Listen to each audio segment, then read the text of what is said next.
श्री कृष्ण से सीखे जीवन को सफल, सार्थक और यशस्वी बनाने के गुण कृष्ण के जीवन सूत्र ही है लक्ष्य सिद्धि के कारगर। कृष्ण ने केवल कहा नहीं, अपने शब्दों को साकार करके भी दिखाया। जैसे गीता के रूप में उनकी वाणी अनुकरणीय है, वैसे ही उनका जीवन भी। कृष्ण ने सिखाया कि रिश्ते कैसे निभाए जाते हैं, अपने पूरे परिवेश को प्रेम से कैसे भरा जाता है और जीवन के उतार चढ़ाव का सामना मुस्कुराते हुए कैसे किया जाता है। महाभारत के महानायक भगवान श्री कृष्ण मानव इतिहास में मनुष्यता के सबसे बड़े मार्गदर्शक हैं।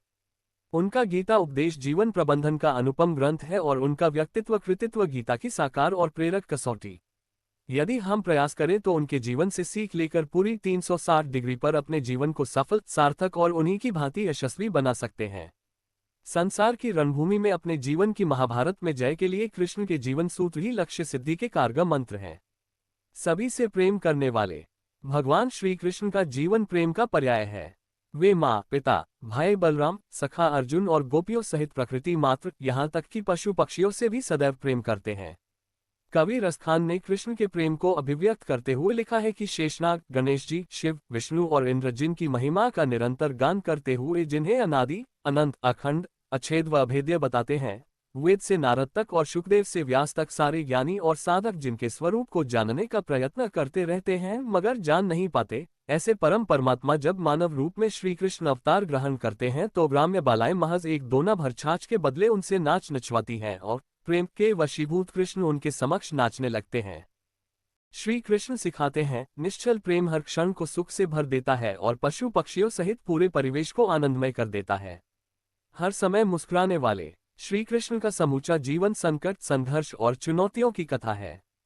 उनका जन्म कंस के कारागार में हुआ। जैसे तैसे नवजात कृष्ण सुरक्षित गोकुल पहुंचाए गए मगर बड़े होने तक पूतना सहित अनेक राक्षसों ने उन पर घात लगाए। जरासंध के भय से उन्हें कुटुंब सहित मथुरा छोड़ द्वारका बसनी पड़ी। महाभारत का युद्ध हुआ जिसमें उनकी इकलौती बहन सुभद्रा के पुत्र अभिमन्यु की निर्मम हत्या हो गई। गांधारी ने कृष्ण को उनके कुलनाश का शाप दिया और कृष्ण की आंखों के सामने उनका सारा कुटुंब आपस में लड़कर मर गया। मतलब आदि से अंत तक बहुत कुछ अप्रिय व कष्टदायक घटा। बावजूद इसके कृष्ण की आंखों से कभी आंसू न निकले। हर प्रतिकूल परिस्थिति में कृष्ण सदैव मुस्कुराते ही रहे। ईश्वर होकर भी साक्षी भाव से दृष्टा बने, सब स्वीकारते हुए सहज बने रहे। श्री कृष्ण सिखाते हैं, जीवन में कितनी भी प्रतिकूल परिस्थिति क्यों न हो, उसका मुकाबला मुस्कुराते हुए ही करना चाहिए।